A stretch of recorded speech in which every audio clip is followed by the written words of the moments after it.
G'day everyone, Jason Foss here from the Capricornia Chamber of Commerce, here with Erica Fredericksen from Westfund today. How are you, Erica? I'm well, Jason. How are you? Good. This is about our third go at starting this video, so we're just on fire today. Look out.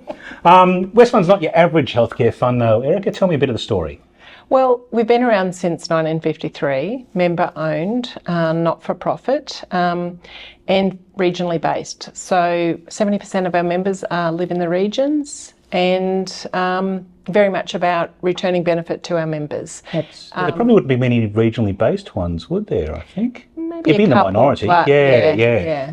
That's been our focus. So only about half the population roughly has private health insurance. Why have health insurance or private health insurance? The easiest answer to that would be choice. So as a patient needing a procedure done, you get you're seen quicker, you choose who is going to perform your procedure, where you have your procedure, how the procedure's done, you get a bit of input in, and when it takes place.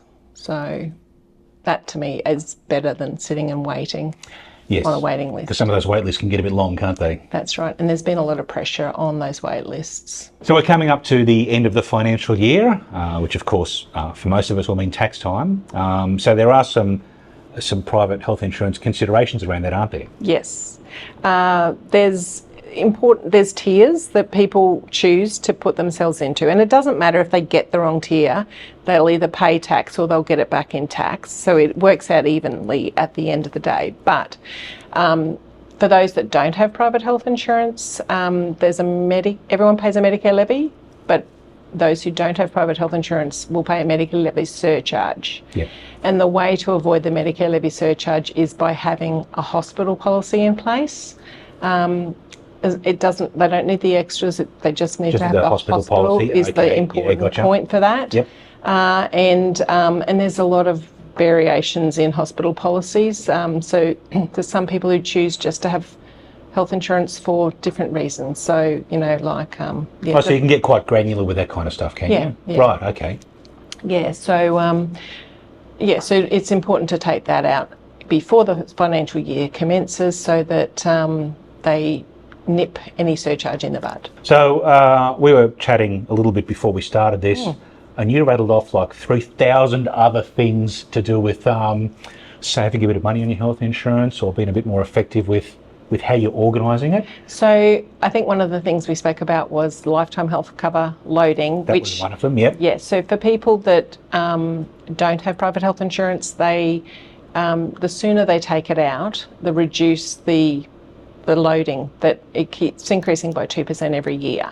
So, yeah, it's a good idea to get that in as soon as you can. Sooner rather than later, yeah. Correct. Yep. And then the other advantage that has come in recent years is an age-based discount. So not everyone is familiar with that, but if you've got children between the age of 18 and 25, and they want to go onto a policy, they are eligible for a 10% age-based discount with Westfund. Okay, yep.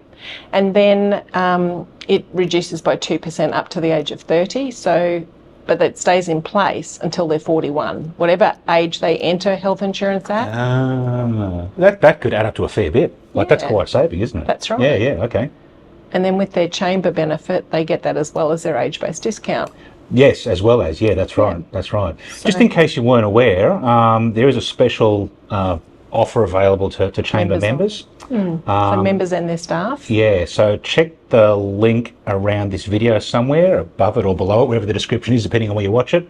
But there'll be a link around this video to details about that benefit as well, so you probably should check that out. All right, so what I find is that businesses in town, our members, will often have something about them that people don't broadly know that they wish they did know. I'm going to just ask the question, what is it about Westfund that you wished people knew that they don't know?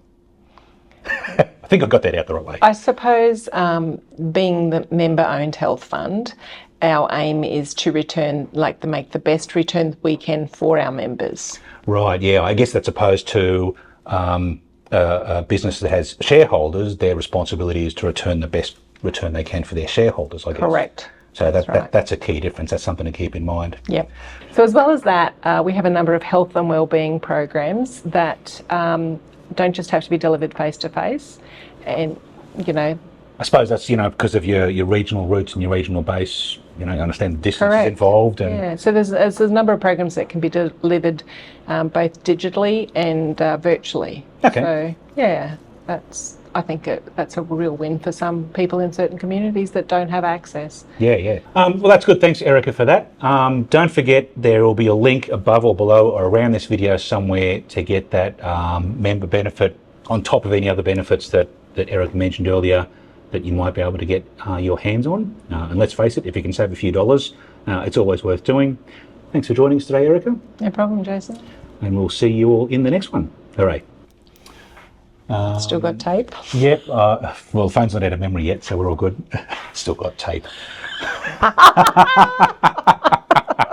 Yeah. There's a tape in there that's rolling around. All right. See, I think there's enough tape left in the phone. Okay.